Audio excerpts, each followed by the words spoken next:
Bonjour et bienvenue sur Chef, je suis Sophie Plumer, votre hôte. Avec Chef, je dresse des portraits de femmes et d'hommes engagés dans leur entreprise, passionnés par l'intelligence collective et qui accompagnent leurs équipes de manière positive. Chef, c'est le podcast de ceux et de celles qui sont convaincus que, comme moi, bienveillance et performance sont indissociables.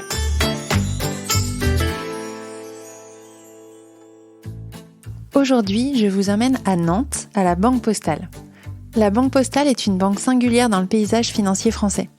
Leurs valeurs sont fortes et elles sont vraiment portées par toutes leurs équipes. La Banque Postale a à cœur d'être une banque de proximité, de confiance et surtout, elle souhaite aider tous leurs clients, quelle que soit leur situation financière. Nous connaissons tous les guichets de la Banque Postale dans nos bureaux de poste, mais peut-être moins ce qui se passe dans les centres financiers. Ces centres qui regroupent les conseillers qui mènent les opérations pour les 11 millions de clients.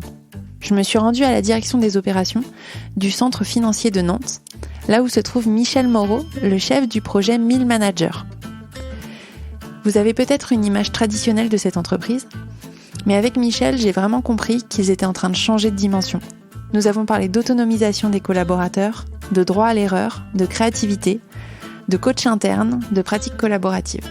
Bref, cet épisode est un condensé d'inspiration et la preuve vivante qu'il est possible de faire bouger des pratiques à grande échelle et sans douleur.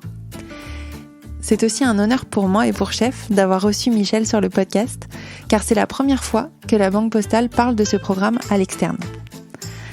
Alors je vous laisse découvrir ma conversation avec Michel Moreau. Je vous retrouve en fin d'épisode pour tirer tous les apprentissages de mon échange. Si l'épisode vous a plu, parlez-en autour de vous, par exemple à 2 contacts managers, et laissez un commentaire sur Apple Podcast, ça m'aide vraiment beaucoup. Bonne écoute! Bonjour à tous, aujourd'hui je suis avec Michel Moreau de la Banque Postale. Bonjour Michel. Bonjour Sophie. Bienvenue sur Chef. Merci. Alors Michel, on est à Nantes, dans les bureaux de la Banque Postale, dans un magnifique espace collaboratif du siège financier à Nantes. Michel, tu es chef du projet 1000 Managers à la Banque Postale. C'est ça ? Oui, tout à fait. Pour démarrer, est-ce que tu peux nous expliquer, donc 1000 Managers, c'est un programme de transformation managériale. Est-ce que tu peux nous expliquer un peu ce que c'est et quelle est la nature de la transformation que tu mènes, toi et tes équipes, avec ce programme ? Oui, alors l'ambition de ce programme qui est né en 2018, c'est de transformer le modèle opérationnel de la direction des opérations d'ici à 5 ans pour être parmi les meilleurs services clients. Donc on part du postulat que c'est à travers la transformation des managers que se fera la transformation des collaborateurs et donc de l'entreprise. Pour cela, on a plusieurs biais. Par le changement de culture, on veut passer de l'exécution à l'agilité et à la créativité. Par le changement de posture managériale, du command and control à l'autonomie et la responsabilisation. Et puis également, on a créé un socle commun autour de l'incarnation de nos 3 repères managériaux que sont la confiance, la cohérence et l'engagement collectif.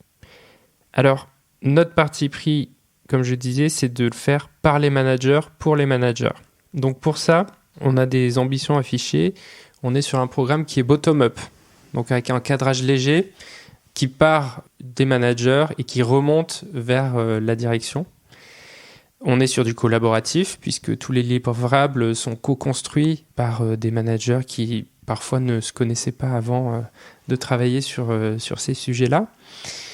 On est évidemment sur du responsabilisant puisque ce sont des chantiers autonomes que chacun mène en parallèle de ses activités. Et puis on est sur de l'expérientiel puisque des livrables sont expérimentés à l'issue de chaque contribution.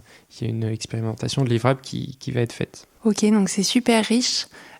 Enfin déjà, à quel stade du déploiement vous êtes aujourd'hui ? Tu m'as dit que ça avait démarré en 2018. Ça veut dire que là, on est en août 2021, donc vous avez dû bien avancer dans la transformation ? Oui, en fait, c'est vrai qu'on est dans l'année 4 déjà. Vu comme ça, c'est vrai que ça fait longtemps. Mais ce programme, il a débuté de rien, en fait, avec des pages blanches, simplement à écrire. Donc, les premiers chantiers qui ont été ouverts avec des premières idéations étaient en 2018. Aujourd'hui, on en a lancé 15 chantiers. Il faut savoir que par rapport à ce qui était prévu au début, on peut en ouvrir de nouveaux. ne pas en ouvrir d'autres qui n'ont plus lieu d'être. Par exemple, on en a créé un là sur les managers en télétravail, suite à l'actualité récente. Donc aujourd'hui, on a la moitié de nos chantiers qui sont clos, avec des livrables déployés, et on en a d'autres qui sont encore en idéation. Donc en fait, c'est un travail continu. Ce qu'il faut savoir, c'est que sur les premières années, il y a eu un gros travail de construction d'une image 1000 managers, en tout cas d'une marque 1000 managers, qui maintenant recueille l'adhésion des collaborateurs, des managers qui s'y retrouvent désormais. Ok, on va revenir un peu là-dessus. Ça m'intéresse qu'on parle un petit peu du fond. Quand tu dis on a ouvert des chantiers, il y en a qui sont clos, qu'on a menés, puis il y en a d'autres qui sont en cours. C'est quel type de transformation managériale que vous menez ? Qu'est-ce que vous cherchez à améliorer dans le management, dans la posture, dans le fonctionnement de la Banque Postale et de la direction des opérations ? Alors, on a un gros travail qui est fait sur le management collaboratif, sur l'agilité, sur l'utilisation des nouveaux outils numériques. Je vais te donner un exemple. Le tout premier chantier, c'était sur la formation des managers. Compléter l'offre de formation disponible pour les managers. Et elle a donné le jour à un parcours qualifiant que chaque manager a suivi, mais qu'il soit manager de proximité jusqu'au comité de direction et au directeur général. Donc ça, c'est dans un souci d'alignement, puisque comme je le disais tout à l'heure, dans nos repères managériaux, il y a la cohérence. Et c'est important que pour que ce programme fonctionne, il soit porté par tout le monde. Donc ça, c'est un signal fort. Et dans ce parcours qualifiant, qui représentait quand même à peu près 15 jours entiers de formation. Voilà. Oui. Dans 5 modules de 2 jours, il y avait 11 jours. Voilà. Plus des intercessions avec, dans chaque intercession, un moment d'échange entre le manager et son N+1. Donc, au cours de ces formations, ont été vues des notions comme les managers de la transformation, le développement individuel de ses collaborateurs, le développement de son équipe, et puis une conférence sur le management bienveillant que tout le monde a suivi. Donc voilà, l'idée c'était de changer de spectre pour chacun de nos managers et que tout le monde ait eu ce vernis dans l'entreprise. Ok, donc ça a été le premier chantier mené, voilà. C'était déjà d'homogénéiser finalement les pratiques de management. Et quand on parlait de management, ça voulait dire quoi à la Banque Postale ? Oui, exactement ça. Qu'on ait tous les mêmes repères, les mêmes valeurs, qu'on les partage et qu'on ne puisse pas dire si tout le monde a suivi la même chose et tout le monde s'y retrouve d'ailleurs, mais au moins les choses sont claires. Et puis je rajoute aussi qu'à l'issue de ce parcours qualifiant, chacun a passé une certification individuelle qui n'était pas un quiz par rapport au cours suivi, mais qui était un plan de progrès individuel. Donc, il y a eu des autodiagnostics partagés avec le manager et au cours des mois, ils ont construit leur propre plan de progrès qui était souvent sur des actions managériales et bien souvent sur des sujets qui revenaient souvent, c'était prôner l'autonomie dans mon équipe, développer l'autonomie, aussi utiliser des nouvelles modalités de réunion, faire contribuer mon équipe, enfin voilà. Donc, vous imaginez, à l'échelle, quand il y a 1000 personnes qui passent une certification avec un plan de progrès individuel, les choses bougent beaucoup au niveau de l'entité globale. Oui, c'est une des questions que j'avais. Quand on dit programme 1000 managers, ça veut dire qu'il y a vraiment 1000 managers ou plus, moins ? En fait, il y en a un petit peu plus, mais l'ordre terme, de grandeur, l'ordre de grandeur, c'est celui-là. 1000, donc c'était plutôt bien trouvé. Ok, oui, donc comme tu dis, en fait, vous avez vraiment cherché, pour faire bouger les choses dans son ensemble, à adresser l'ensemble de la population managériale. Et comme tu dis, quand ils sont tous formés, en fait, les choses bougent plus vite parce qu'ils sont tous embarqués, quoi. Tout à fait. Alors, donc c'est parti d'un chantier qui a réfléchi. Donc le chantier, là, ce sont des managers volontaires qui ont réfléchi à qu'est-ce qu'on met dans cette formation, comment on l'a fait, comment on fait notre certification. Donc ça, on y a réfléchi avec un petit groupe de volontaires. Et donc, le résultat opérationnel a fait que ça a été déployé pour l'ensemble des managers. Ouais. Ça, c'est comme ça dans tous nos chantiers. Quand tu voulais l'explication des chantiers, c'est ça. Et donc ça, dis-toi que ce n'est qu'un seul chantier. Ouais. Donc ça a déjà créé de grandes choses. Et comme ça, on en a 15, 16. T'as d'autres exemples ou un autre exemple? Oui, alors par exemple, on a un chantier sur la création de coach interne. D'accord. On avait aujourd'hui pas à notre disposition dans nos process ce dispositif, et on a réfléchi, on voulait avoir à disposition des coachs. On s'est un peu benchmarké avec d'autres entreprises à peu près semblables à la nôtre. On s'est benchmarké avec Orange, avec EDF, avec la SNCF. On a vu comment ils faisaient. On a fait un petit mix de tout ça en disant qu'est-ce qui nous est faisable pour nous, qu'est-ce qui nous correspondrait le plus, et on a choisi de choisir parmi nos managers des personnes volontaires pour être coach, qui ont candidaté et qui vont être formés par la Banque Postale par des organismes de formation en coaching, mais financés par la Banque Postale, et qui donneront 20% de leur temps de travail à du coaching interne. Exactement. Ok. Pourquoi c'est important pour la Banque Postale d'avoir des coachs internes ? Ça, en fait, ça répond. On a encore un autre chantier, mais qui est de pouvoir proposer à tous nos managers des solutions, de venir en aide à nos managers, de les faire monter en compétences à chaque instant de vie de manager. Mmh. Et on a détecté plusieurs moments de vie du manager, comme la prise de poste en tant que primo accédant à un rôle de manager, mais aussi la prise de poste dans un nouvel univers technique, et aussi le passage de manager de proximité à responsable de service, à directeur. Donc chaque cas peut nécessiter des accompagnements différents. On a travaillé sur le développement du mentorat, du parrainage, et le coaching nous semblait aussi intéressant pour certains aspects et certains cas particuliers. Et donc j'imagine vous auriez pu, ou vous faites peut-être appel à des coachs externes, mais le fait d'avoir des personnes qui connaissent particulièrement bien l'univers interne de l'entreprise, et puis que ça intéresse aussi, c'est à double valeur. Ça fidélise, et puis ça permet peut-être de traiter des problématiques plus rapidement. Oui, et puis deux raisons, c'est que ça valorise aussi nos collaborateurs, managers, parce que le coaching externe était souvent réservé souvent à une élite. Oui, parce que c'est très cher. Voilà, et aujourd'hui, grâce à notre système là, de coaching interne, chaque manager de proximité, quel que soit son statut dans l'entreprise, peut solliciter un coaching. Donc voilà, on est souvent sur des choses comportementales ou techniques de management. Mais au moins, ça valorise aussi les managers. Ouais, c'est sûr. Je trouve que c'est une super initiative en tout cas.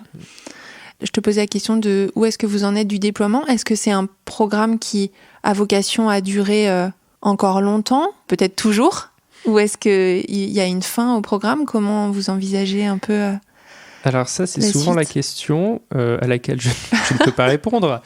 Mais c'est vrai qu'au début, il n'était pas forcément prévu de durer aussi longtemps, sauf qu'il a pris une place assez importante, et je dirais même qu'il nous a aidé à traverser la crise du Covid beaucoup plus facilement. D'accord. Parce que dans notre quotidien, dans les groupes de travail, on avait développé en mode un peu précurseur les travails collaboratifs par Teams. On a créé un site SharePoint, un Yammer. On travaillait beaucoup avec Klaxoon. Et donc, tous nos contributeurs volontaires, qui étaient à peu près 200, on a un noyau de 200 contributeurs dans 1000 managers à l'heure actuelle, et bien finalement, ils ont été des moteurs. Lorsque la crise s'est présentée, ils ont été des moteurs au déploiement de nouvelles techniques de management à distance, parce que les équipes étaient éclatées entre du télétravail, de la présence sur site, et il a fallu réinventer des modes de management. Et du coup, en fait, au final, on nous a rajouté des demandes spontanément comme ça, parce qu'au final, on est aussi là pour être ressource et faire appel à l'intelligence collective. Donc, pour l'instant, au final, c'est assez utile. Et donc, le programme n'a pas encore de fin prévue. Ouais, c'est un truc auquel je crois beaucoup dans les entreprises. C'est quand même un accompagnement, surtout quand tu as beaucoup de managers et que tu as une transformation nécessaire dans la durée, en fait, que tu es un peu adossé à la direction, comme un secrétariat général du management, quoi. C'est exactement ça. Nous, on n'est pas le siège on a une espèce de légitimité par les managers parce qu'ils ont vu tout ce qu'on a fait, mais on n'a pas d'étiquette siège vraiment parce qu'on est à côté d'eux, c'est eux qui construisent, si tu veux, nous on fait l'ascenseur. Oui, c'est ça, vous aidez. Ouais. Ok, donc toi dans ce programme, tu es chef de projet. Quel est ton rôle ? En fait, mon rôle, je dirais que c'est de faire réussir le projet, que le programme soit une réussite, et pour cela, il me faut mobiliser un maximum de contributeurs, car tout part d'eux. Et vous l'aurez compris, il a fallu aussi faire connaître le programme. Ouais. Il a fallu vraiment faire de ce programme une marque à laquelle tous les managers s'identifient et veulent transmettre aussi. Parce que si je comprends bien, au début, il y a eu cette décision, cette envie, peut-être de la direction, de dire on va lancer un programme de transformation managériale. Vous avez créé une petite équipe de gestion de projet et ensuite vous avez dû prendre votre bâton de pèlerin pour convaincre les gens de travailler avec vous, de créer une dynamique collaborative, de créer des projets, des chantiers. Puis après, petit à petit, ça fait boule de neige et ça a embarqué tous les managers ou une grande partie des managers de l'entreprise. C'est un peu comme ça que ça s'est passé ? Oui, c'est exactement ça. En fait, pour tout dire, on est dans l'équipe projet très peu nombreux pour embarquer plus de 1000 collaborateurs et avec la multiplicité des chantiers et des choses à faire. Cela dit, donc mon rôle, c'est de bien communiquer, de maintenir les gens motivés. Et puis, comme on est dans un projet bottom-up, ensuite, mon rôle, c'est de remonter toutes les propositions des différents chantiers au comité stratégique afin de les faire valider ou re-challenger, par exemple. Okay. Il y a rarement de refus sur les idées qui montent. On est quand même sur des managers qui pensent à de bonnes choses. Donc après, c'est à nous de mettre en œuvre tout ça pour que ce soit déployé. Du coup, parfois juste expérimenter avant de faire un gros lancement national. Voilà. Parfois, ça restera dans une boîte à outils dans lesquelles les managers pourront piocher, mais ça ne sera pas obligatoire. D'autres choses le seront, comme par exemple le parcours qualifiant dont je parlais tout à l'heure. Ouais. Et parfois, on reçoit aussi des commandes du siège en disant « Tiens, si vous pouviez étudier ceci », et hop, on lance des nouveaux chantiers. Ok. Tu disais justement qu'il a fallu faire connaître, embarquer les managers dans le programme. Quels ont été les facteurs clés de succès de ce programme et de cet onboarding ? Alors, là-dessus, il ne faut pas oublier que nos managers contributeurs, ils font ça en plus de leur travail. Je dirais qu'une des difficultés, c'est de composer avec des groupes de travail dans lesquels il faut accepter qu'il y a un turnover sur la présence parce que tout le monde ne peut pas se libérer tout le temps 2 heures pour faire avancer le chantier. Donc nous, on s'est organisé, justement, on a créé des teams spéciales où les personnes absentes sur une session verront ce qui s'est passé et on a vraiment mis ça dans notre cadrage de début parce qu'on a expérimenté, on a vu, on a tiré les leçons de nos erreurs aussi au tout début et on explique que vous engagez à être contributeur, mais ne vous inquiétez pas, si vous ratez 1 réunion, 2 réunions, c'est pas grave. On sait que vous avez votre métier du quotidien qui vous prend beaucoup de temps. Et parce que certains, au début, n'osaient plus revenir après en disant « Mince, ça y est, j'ai raté ». Non, c'est pas du tout le sujet. N'ayez aucune crainte là-dessus. Donc ça, c'est un travail de longue haleine. Il a fallu parfois réinjecter de nouvelles énergies quand des personnes étaient dans un gros rush de réorganisation et pouvaient plus s'investir. On fait quelques rajouts de volontaires. Mais globalement, on trouve toujours de bonnes énergies et plus ça va, plus au final on a eu de volontaires parce que ça commençait à faire son travail, à rayonner. Et donc un aussi des facteurs clés de succès pour moi, c'est le suivi de la température des différents groupes, je dirais, parce que il faut être présent en soutien aussi lorsqu'ils ont des idées mais qu'ils ne peuvent pas mettre en œuvre forcément, pour leur proposer des solutions d'accompagnement, d'aide, de faire moi-même des choses avec l'équipe projet.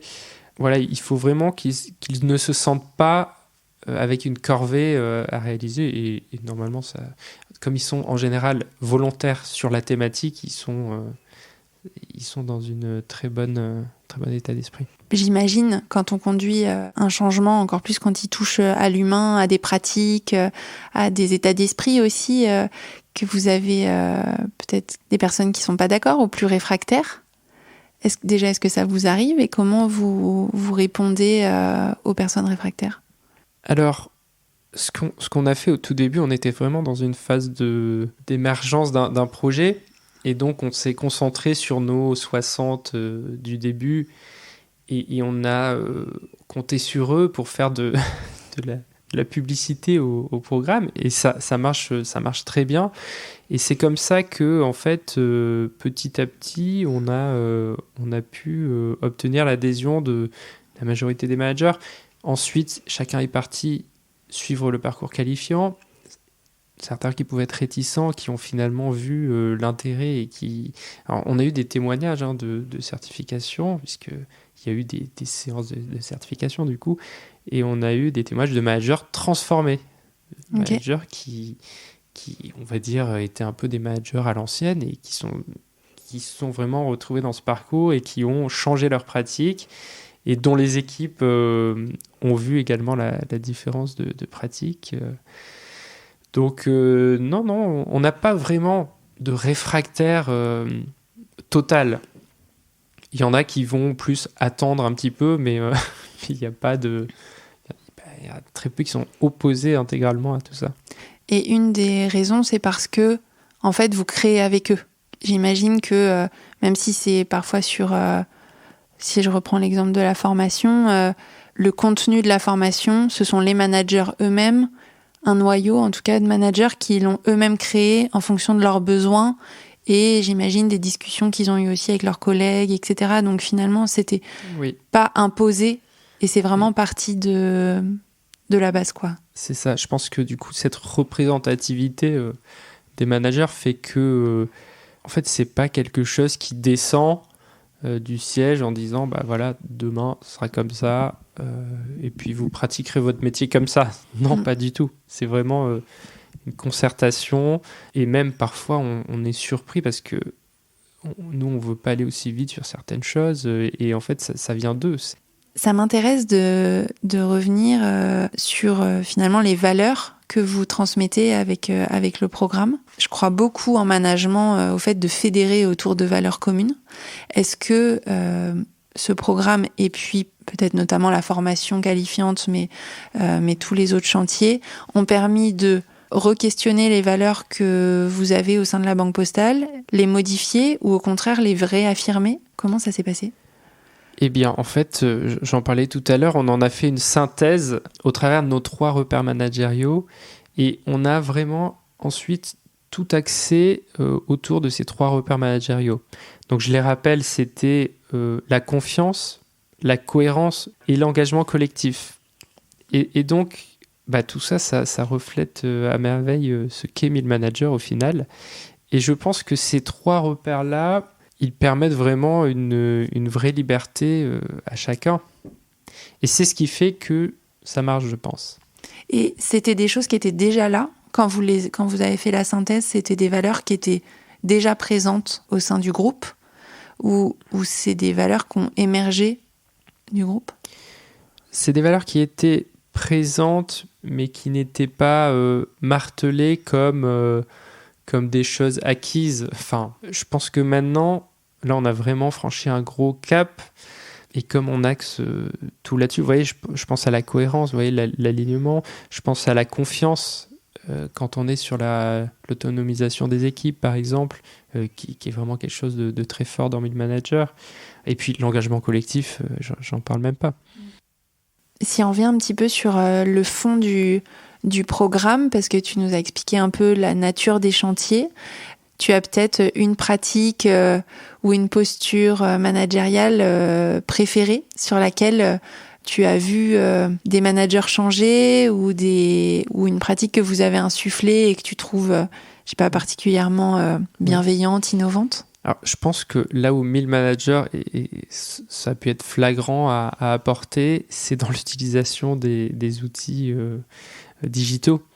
Puisque nous, on a eu au niveau de la Banque Postale, On a eu le pack Microsoft là avec Teams 365. Voilà. On l'a eu, je crois, début 2019, si ma mémoire est bonne, fin 2018, je sais plus. Bref, dès qu'on l'a eu, nous, dans les chantiers, on l'a utilisé. Donc, on était vraiment précurseurs parce que c'était pas encore utilisé. Et donc, nous, on a demandé à nos contributeurs de l'utiliser. Et puis, de fil en aiguille, on est devenu experts dessus.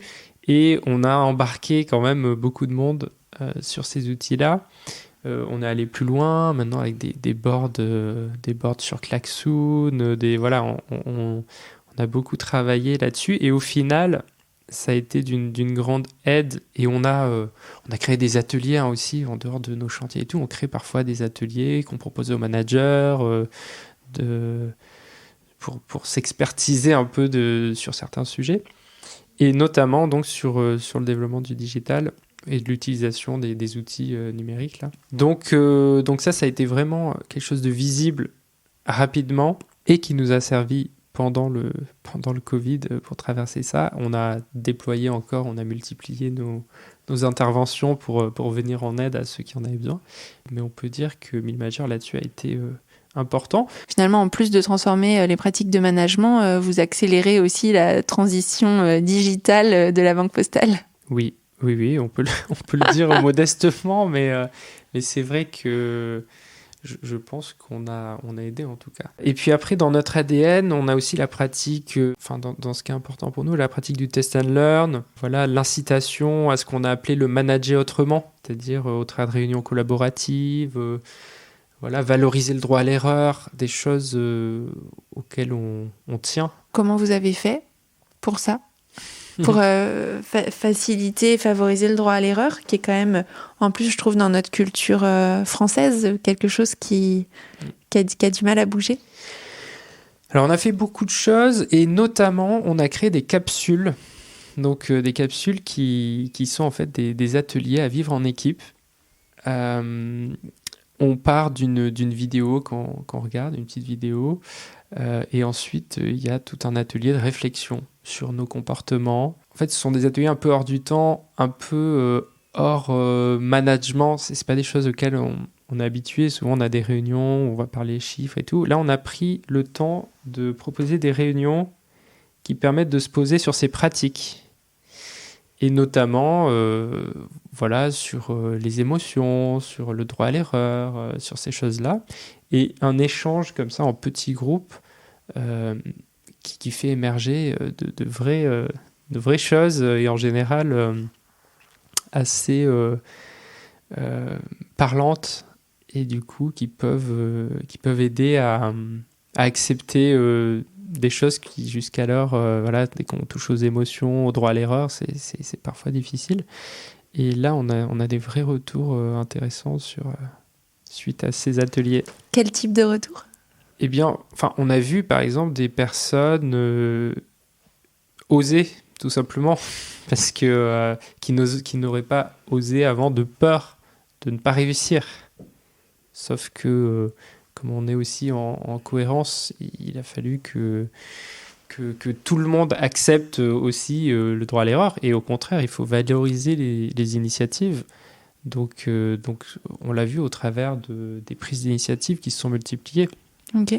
Et donc, une équipe visionnait une vidéo traitant du sujet du droit à l'erreur, et ensuite, ils en parlaient entre eux, en fait, voilà. et décidaient de mettre des choses en place. Ça libérait la parole un peu au sein d'une équipe. Exactement. Et en fait, ça force à parler de sujets où parfois on peut faire l'autruche ou ne pas en parler. Là, de toute façon, on est ensemble, on en parle et sans aucun jugement, la parole est libérée et on n'est pas dans une relation manager-manager, on est vraiment entre pairs qui parlons d'un sujet dont on n'a pas l'habitude. Ok. Et ça c'était au sein d'une équipe ou que entre managers ? Non, c'était que entre managers. Oui, alors... Et devant le succès de tout ça, en fait, certains managers nous ont demandé « Mais est-ce que je peux le faire avec mon équipe ?» Ouais. Eh bien, oui, regarde, tu fais ce que tu veux. C'est bien sûr que tu peux. Et donc, beaucoup de managers nous ont demandé, j'aimerais le faire avec mon équipe. Et ils l'ont utilisé aussi avec leurs équipes. Ah ouais, d'accord, super. Donc, oui, vous leur faites vivre, eux, quelque chose pour eux, entre pairs, donc il n'y a pas de jugement entre eux. Oui. Et ensuite, ils l'utilisent comme matériel, comme matériau de management et d'animation d'équipe. Oui, tout à fait. Ok, trop bien. Bravo. Merci. On arrive à la fin de notre échange. J'aimerais parler un petit peu plus de toi. Déjà, en tant que chef de projet, si tu devais peut-être donner un conseil ou parler au chef de projet que tu étais il y a 3 ans, qu'est-ce que tu lui dirais ? Oula. Alors en plus, moi, quand je suis arrivé, j'étais un directeur... j'étais un manager, on va dire. C'était ma première expérience de chef de projet, donc j'avais quand même quelques inquiétudes. Je partais d'une page blanche, j'avais un peu la peur de l'échec, ou en tout cas du manque d'impact. Ce que je dirais, c'est accepte que les choses ne se passeront pas comme tu les as prévues. Okay. Et ça se passera encore mieux. C'est ce qui s'est passé. Je pouvais pas du tout imaginer un tel développement, mais c'est parce qu'on a changé beaucoup de choses. Et au final, je pense que le résultat n'en est que meilleur. C'est un bon conseil qu'on peut s'appliquer dans plein de situations. Oui. Et donc tu l'as dit très rapidement, avant de prendre cette responsabilité de chef de projet, tu étais toi-même manager. Qu'est-ce que ça t'a inspiré, ce programme 1000 Managers ? Est-ce que ça t'a fait prendre conscience de certaines choses en management ? Est-ce que ça a eu un impact sur tes pratiques de management ? Je dirais que, en fait, nous sommes confrontés dans un monde en perpétuel changement, et ça, je l'ai tout de suite su en tant que directeur d'agence, puisque j'étais confronté très régulièrement à des réorganisations. Mais j'ai tout de suite, moi, dans ce rôle de manager-là, compris l'importance de la concertation avec mes équipes, de la co-construction, de m'intéresser à eux pour pouvoir créer une vraie équipe soudée. Et comme ça, on a atteint de super résultats. Et j'ai pu vérifier qu'un collectif solidaire et complice pouvait atteindre ensemble des sommets. Des sommets, c'est clair. Et donc, cette expérience sur 1000 managers, c'est un peu la continuité de ce que je prônais moi en tant que manager, développer la bienveillance, l'ouverture, instaurer une volonté commune de réussir grâce à l'intérêt porté aux autres. Ça, je trouve que c'est très puissant. Et du coup, avec tout ça, on peut soulever des montagnes. Ouais, c'est ce que vous êtes en train de faire finalement. Vous êtes vraiment en train de mener une vraie transformation au sein de la Banque Postale qui, dans les quelques exemples que tu nous as donnés, font changer les comportements vraiment et dans la durée. Oui. Est-ce que tu as un mot de la fin, peut-être un conseil à nos auditeurs, à des managers qui aimeraient aussi insuffler le changement dans leur entreprise ? Eh bien, j'ai envie de dire, il faut éviter, il faut pas douter, il faut y aller, il faut essayer. Voilà, nous on est parti d'une page blanche. Il faut bien travailler ses sponsors. Il faut vraiment travailler pour qu'on soit soutenu dans cette démarche. Et ça, c'est une des clés du succès. Et puis, il faut animer. Il faut essayer d'être attractif dans les premiers temps pour que ça aille loin. Ok. Merci beaucoup, Michel, pour ton témoignage. Eh bien, merci. Est-ce que je peux me permettre de rajouter une chose ? Bien sûr. Parce qu'on parlait du collectif et tout. Moi, j'aimerais citer mes partenaires dans l'équipe projet. Parce que voilà, on est peu nombreux, ce que je disais, mais on est très, très soudés. On travaille ensemble. Donc, j'ai la directrice du programme, qui est Valérie Parillot, qui est également directrice de centre financier. Il y a Isabelle Legendre, qui est responsable innovation managériale à la direction des ressources et transformations. Il y a Barbara Douvry qui était alternante avec nous pendant 2 ans. Puis on a eu nos stagiaires, là, Vincent, Alice, Luc. Et un petit mot particulier aussi pour Carole Gallio qui nous a bien aidé à lancer tout ça. Bravo à toute l'équipe. Merci. J'espère que cet épisode vous a donné envie de vous retrousser les manches pour transformer votre entreprise. Alors avec Michel, on a vraiment abordé plein de pratiques inspirantes, mais je vais vous en lister 3 ici, celles qui m'ont le plus parlé et celles qui m'ont le plus marqué. Je vous invite à faire la même chose de votre côté. En premier lieu, je suis assez impressionnée par l'énergie qui est mise en place par la Banque Postale pour faire bouger leurs pratiques de management. Ça fait quand même 4 ans qu'ils investissent et qu'ils mobilisent leurs équipes sur le sujet. À titre personnel, j'ai évolué dans une culture où tout doit aller vite, c'est une culture très agile, mais dans laquelle les grands chantiers font peur. J'ai conscience qu'on peut aussi se perdre parfois quand on lance des grands chantiers, mais dans le cas présent, j'étais vraiment agréablement surprise par leur volonté et leur dynamisme à vouloir changer les choses. Ensuite, plus concrètement, l'initiative de former des coachs internes m'a beaucoup parlé. Je suis de plus en plus convaincue qu'on devrait tous se faire coacher à un moment donné ou un autre de notre carrière pour prendre du recul sur nos pratiques, sur nos émotions, passer des caps plus sereinement. Donc démocratiser le coaching pour qu'il ne soit plus réservé qu'au top management et surtout sanctuariser 20% du temps de manager pour accompagner leurs collègues, je trouve que c'est vraiment très intéressant et je serais curieuse de suivre cette initiative. Enfin, la dernière pratique que j'ai envie de retenir, c'est l'idée de la capsule. L'idée de réunir des managers entre eux pour aborder une thématique spécifique, parfois peut-être tabou, les faire échanger sur leurs difficultés et leur apporter du contenu pour travailler une compétence et ce sans jugement. Ça, c'est vraiment une idée qui me plaît beaucoup et que je trouve très complémentaire à une pratique de co-développement par exemple. Je suis sûre que vous n'avez pas été interpellés par les mêmes pratiques que moi, donc je suis très curieuse de savoir ce que vous avez retenu de cet épisode.